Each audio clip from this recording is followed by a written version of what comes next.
In a crowded gathering, one sentence echoed through the room like a slap to dignity. A man boldly said, "A woman is like a shoe. Change her whenever you want." The room fell silent, shocked, disheartened, and yet no one spoke back. But then an old wise man in the crowd calmly agreed. "Yes," he said, "the man is right. A woman is like a shoe." Gasps filled the room. People were stunned. Was this the end of respect? Was wisdom failing? But what the elder said next changed the meaning of those words forever. This is not just a story, it's a mirror to society. Stay with us till the end and witness how one powerful reply turned insult into enlightenment. Before we begin, if stories that challenge minds and touch hearts matter to you, make sure to hit subscribe and turn on the bell icon.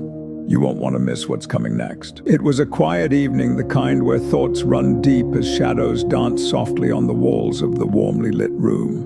The room was filled with the chatter of men, loud voices, laughter, and the occasional clash of egos.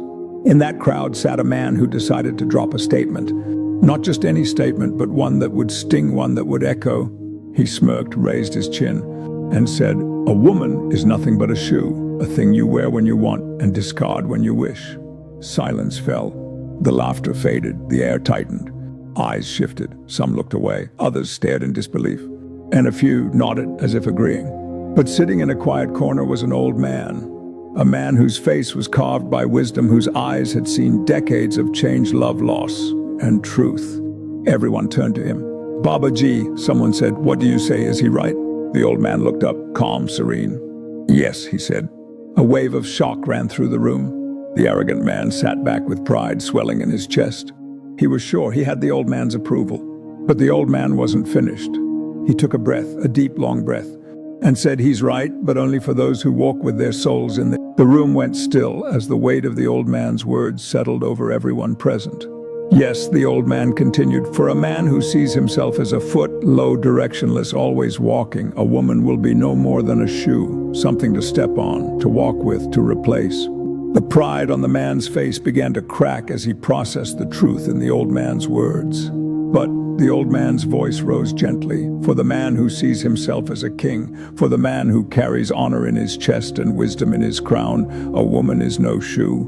She is the jewel of his crown, the honor of his palace, the light of his home." The entire room shifted as if the very air had changed with the weight of his words.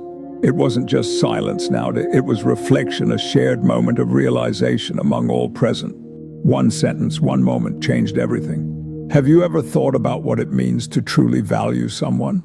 We live in a world where labels are thrown casually, where words are weapons, and women too often are made to feel small.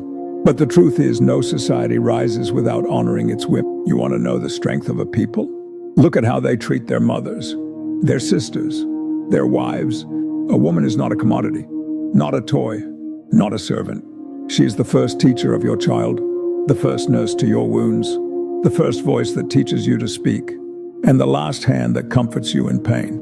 I want to share with you some real stories. Stories of men who rose because of the women behind them. Abraham Lincoln once said, "All that I am or hope to be, I owe to my angel mother." Prophet Muhammad, peace be upon him, the greatest teacher of mankind, taught, "Paradise lies at the feet of your mother." And yet some of us still call her a shoe. What kind of world are we building? The idea that women are replaceable is rooted not in tradition or masculinity, but in cowardice. The perception that she is weak, fragile, and unworthy is not based in truth. It is born from fear. This fear manifests as a fear of her strength, her mind, and her courage. Throughout history, women have fought wars, raised empires, and healed nations, yet they are still dismissed with derogatory terms. What does it reveal about one's character if their only source of power comes from stepping on someone else? Real strength lies not in breaking others, but in building them up. True men do not walk over women. They stand beside them, shoulder to shoulder and heart to heart. If she is a shoe, then you are merely a foot. But if she is a crown, then you are a king. Let us rise above this culture of insult and strive for respect and understanding. Let us teach our sons to honor and raise our daughters to lead with confidence. Let us transform this insult into insight, fostering a deeper understanding of one another. Because the next time someone says a woman is a shoe, you must look them in the eye and respond with conviction.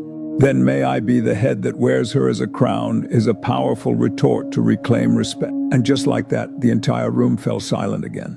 Not because of shock this time, but because of realization. The elder had spoken not with anger, but with truth. A woman is only a shoe to the one who sees himself as a foot, but to the man who knows he is a king, she is a crown upon his head. One sentence, and a lifetime of disrespect was shattered. This wasn't just a response, it was a reminder that how we treat women reflects not who they are, but who we are. So ask yourself, are you walking over others or lifting them up? Thank you for watching. If this story moved your heart or made you think, don't forget to give it a like. Drop your thoughts in the comments, we read everyone. And if you're new here, hit that subscribe button and join us for more powerful stories that open minds and touch souls. Until next time, stay kind, stay thoughtful, and never forget, words can heal or hurt. Choose them wisely. Each word we speak has the power to uplift or diminish, so let's be mindful of our choices. Let's create a world where respect and compassion are the foundation of our interactions. Together we can transform our words into actions that inspire others.